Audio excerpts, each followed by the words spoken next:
অবশেষে কমল আলুর দাম, স্বস্তি সাধারণ মানুষের। অন্যদিকে চিন্তায় আলু চাষি এবং ব্যবসায়ীরা, এখনও বন্ধ বর্ডার। বিস্তারিত ভিডিওটিতে শেষ পর্যন্ত দেখুন। নতুন দর্শক হয়ে থাকলে চ্যানেলটি সাবস্ক্রাইব করুন, ভিডিওটি লাইক করুন, শেয়ার করে সকলকে জানানোর সুযোগ করে দেবেন। বন্ধুরা, প্রগতিশীল আলু ব্যবসায়ী সমিতির কর্মবিরতি উঠতেই শুক্রবারে পূর্ব বর্ধমানের বাজারে বেড়েছিল আলুর যোগান। আর বাজারে আলুর যোগান বাড়তেই এক ধাক্কায় আলুর দাম কমল অনেকটাই। এদিন পূর্ব বর্ধমানের বিভিন্ন বাজারে দেখা গেল জ্যোতি আলু 30 টাকা প্রতি কিলো এবং চন্দ্রমুখী আলু 35 টাকা প্রতি কিলো বিক্রি হচ্ছে। এদিন অন্যান্য অঞ্চলের সঙ্গে জামালপুরের ব্লক প্রশাসনের পক্ষ থেকে বাজারে দেখা গেল নজরদারি।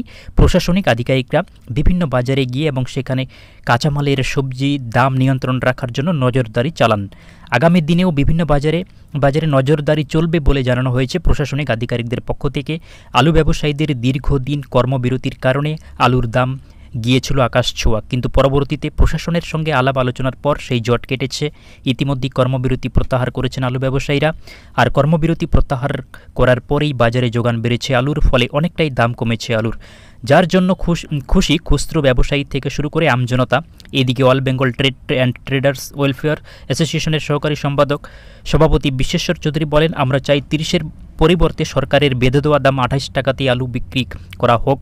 তো সরকার থেকে বিভিন্ন পদক্ষেপ করা হচ্ছে। সেলফ হেল্প গ্রুপের থেকে আলু বিক্রি করা, সুফল বাংলা স্টলের মাধ্যমে 28 টাকা কিলো দরে জনসাধারণকে আলু বিক্রি করার উদ্যোগ নিয়েছে সরকারের পক্ষ থেকে। এদিকে কৃষক এবং ব্যবসায়ী মহল চিন্তায় রয়েছে। দীর্ঘ 3-4 বছর পর 3-4 বছর লোকসানে আলুর চাষ করেছিল কৃষক এবং যারা ব্যবসায়ী রয়েছেন, লোকসানের মধ্য দিয়ে চলেছিল 3-4 বছর। অবশেষে এবারে একটু লাভের মুখ দেখছিল কৃষক এবং যারা ব্যবসায়ী রয়েছেন, কিন্তু সরকারের এই পদক্ষেপে অবশেষে কমতে শুরু করেছে। যদি বর্ডার সরকারের পক্ষ থেকে না খোলা হয় এবং আলু যদি বর্ডারে অন্যান্য রাজ্যে বহির্রাজ্যে না যায়, তাহলে কিন্তু আলুর দাম অনেকটাই কমে যাবে। সেখানে চাষিরা অনেকটা লোকসানের সম্মুখীন হবে। সরকারের পক্ষ থেকে আশ্বাস দেওয়া হলেও কবে বর্ডার খুলে দেওয়া হবে সেই বিষয়ে এখনও জানা যাচ্ছে না। তো অবশ্যই আপনারা আপনাদের মন্তব্য কমেন্টে জানাতে ভুলবেন না। সরকারের পক্ষ থেকে দ্রুত বর্ডার বহির্রাজ্যে আলু যাওয়ার অনুমতি সরকারের দেওয়া উচিত কিনা আপনারা অবশ্যই কমেন্টে জানাবেন।